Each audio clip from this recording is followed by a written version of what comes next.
কিশোরগঞ্জের ঐতিহ্যবাহী পাগলা মসজিদের দান বাক্সে প্রতি ৩ মাস পর পর কোটি কোটি টাকা পাওয়া যায়। শনিবার সকাল ৭টায় ৯টি লোহার দান বাক্স ও 2টি ট্যাঙ্ক থেকে ২৮ বস্তা টাকা পাওয়া গেছে। এসব টাকা ও বিপুল পরিমাণ স্বর্ণালংকারের সঙ্গে পাওয়া গেছে চিঠি এবং চিরকুট।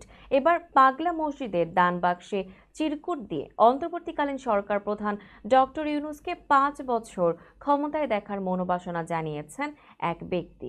অজ্ঞাত এক ব্যক্তির দেওয়া ওই চিরকুটে লেখা, ডক্টর ইউনূস স্যারকে আরো ৫ বছর চাই সাধারণ জনগণ, আল্লাহ তুমি সহজ করে দাও। অন্যদিকে নাম পরিচয়হীন অজ্ঞাত এক ব্যক্তির চিঠি সামাজিক যোগাযোগ মাধ্যমে ভাইরাল হয়েছে। ওই চিরকুটে লেখা রয়েছে, পাগলা চাচা শেখ হাসিনা কোথায়? এবার অন্যবারের মতোই দান বাক্সে টাকার সঙ্গে পাওয়া গেছে বৈদেশিক মুদ্রা ও সোনার গয়নাও। এখনো গণনার কাজ চলছে। জেলা প্রশাসক ও মসজিদ কমিটির সভাপতি ফৌজিয়া খান বলেন, আপনারা জানেন কিশোরগঞ্জের ঐতিহাসিক পাগলা মসজিদটি ধর্মপ্রাণ মুসলমানদের অন্যতম একটি জায়গা।